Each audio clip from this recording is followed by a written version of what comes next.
नमस्कार, तळोदा वृत्तांकनमध्ये आपलं स्वागत आहे। जर आपण नवीन असाल तर कृपया चॅनलला लाईक आणि सबस्क्राइब करा व बेल नोटिफिकेशन ऑल वर सेट करा। बकरी ईद 2025 महाराष्ट्रात गोवंश हत्याबंदी कायद्याची कडक अंमलबजावणी, बाजार समित्यांना विशेष सूचना।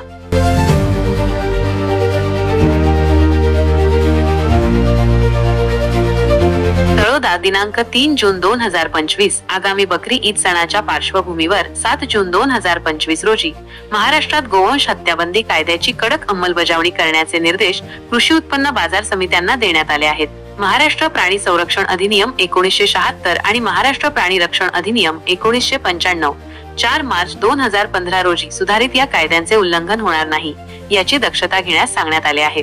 तळोदा येथील कृषी उत्पन्न बाजार समितीच्या सचिवांनी या संदर्भात सर्व बाजार समित्यांना पत्र पाठवून गोवंश हत्याबंदी कायद्याचे काटेकोर पालन करण्याचे आवाहन केले आहे। 4 मार्च 2015 पासून राज्यात संपूर्ण गोवंश हत्याबंदी कायदा लागू असल्याने गोवंशाची कत्तल करणे तसेच कत्तलीसाठी त्यांची वाहतूक, निर्यात, खरेदी, विक्री किंवा मांस ताब्यात ठेवणे यावर सक्त मनाई आहे। या कायद्याच्या अंमलबजावणीसाठी 3 जून ते 8 जून 2025 या कालावधीत जिल्ह्यातील कोणत्याही गावात गुरांचा बाजार भरणार नाही याची खबरदारी घेण्यास सांगण्यात आले आहे, जेणेकरून गोवंशाची कत्तल होऊन कायद्याचं उल्लंघन होणार नाही। या संदर्भात तळोदा कृषी उत्पन्न बाजार समितीमार्फत सूचना देखील जारी करण्यात आली आहे।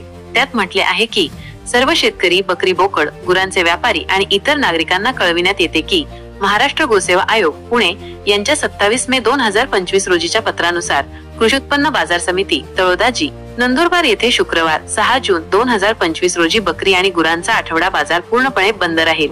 तालुक्यातील सर्व शेतकरी, व्यापारी आणि नागरिकांनी याची नोंद घ्यावी असे आवाहन तळोदा कृषी उत्पन्न बाजार समितीने केले आहे।